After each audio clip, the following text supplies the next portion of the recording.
আসসালামু আলাইকুম প্রিয় শিক্ষার্থীরা, আজকে আলোচনা করব ধারার সূত্র নিয়ে। আমরা সকলেই জানি ধারা হচ্ছে দুই ধরনের, সমান্তর ধারা, গুণোত্তর ধারা। তার মধ্যে সমান্তর ধারার কিছু সূত্র আছে, গুণোত্তর ধারার কিছু সূত্র আছে। আমি সবগুলো সূত্র একত্রে লিখে দেওয়ার চেষ্টা করি। তো চলো আমরা সূত্র লিখব। এখানে প্রথমে লিখব সমান্তর ধারার ক্ষেত্রে সমান্তর ধারা সূত্র। তো সমান্তর ধারার সূত্র কি? প্রথমে আমরা জানি n-তম পদ। n-তম পদ কি? a plus n minus 1 into d. n-তম পদের সমষ্টি, n-তম পদের সমষ্টি। তো আমাদের এটাও সবার জানা আছে, n-তম পদের সমষ্টি n/2 2a plus n minus 1 into D.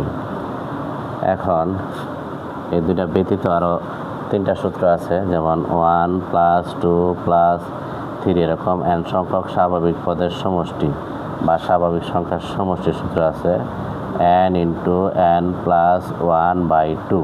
এটা হচ্ছে n সংখ্যক স্বাভাবিক যে সংখ্যা আছে স্বাভাবিক সংখ্যার সমষ্টি। আর হচ্ছে স্বাভাবিক সংখ্যার বর্গের সমষ্টি, যেমন 1 স্কোয়ার 2 স্কোয়ার 3 স্কোয়ার এরকম ম্যাথ থাকলে এটা হচ্ছে বর্গ। তো বর্গের সূত্র আছে n into n plus 1 2n plus 1/6। এটা হচ্ছে n সংখ্যক স্বাভাবিক সংখ্যার বর্গের সমষ্টি। এখন আসি ঘনের সমষ্টি। ঘনের সমষ্টি হচ্ছে এই যে স্বাভাবিক সংখ্যাটা আছে এটা স্কোয়ার করে দেব, n ইন্টু n প্লাস 1/2 হল স্কোয়ার করে দিলে এটা হচ্ছে ঘনের সমষ্টি। তো এই ছিল আমাদের সমান্তর ধারার এই 5টা সূত্র। এখন আমরা গুণোত্তর ধারা আসবো। গুণোত্তর ধারার সূত্র। তো আমরা জানি গুণোত্তর ধারার জাস্ট 3টা সূত্র।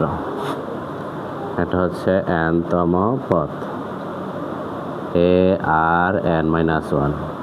দ্বিতীয়টা হচ্ছে n-তম পদের সমষ্টি বা যোগফল, যেটা বলি সমষ্টি বা যোগফল। তো এখানে n-তম পদের সমষ্টির দুইটা সূত্র, n-তম পদের সমষ্টি।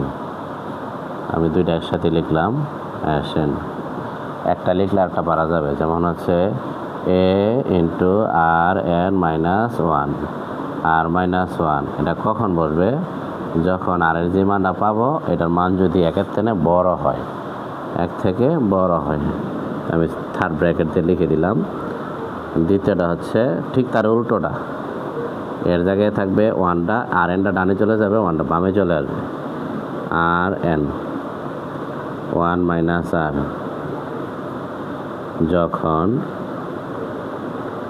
যখন আর এর মানটা ছোট হবে, কার থেকে? 1 থেকে যখন ছোট হবে। এই ছিল গুণোত্তর ধারার 3টা সূত্র, সমান্তর ধারার 5টা সূত্র। টোটালি এই 8টা সূত্রই আছে ধারার। তো আল্লাহ হাফেজ।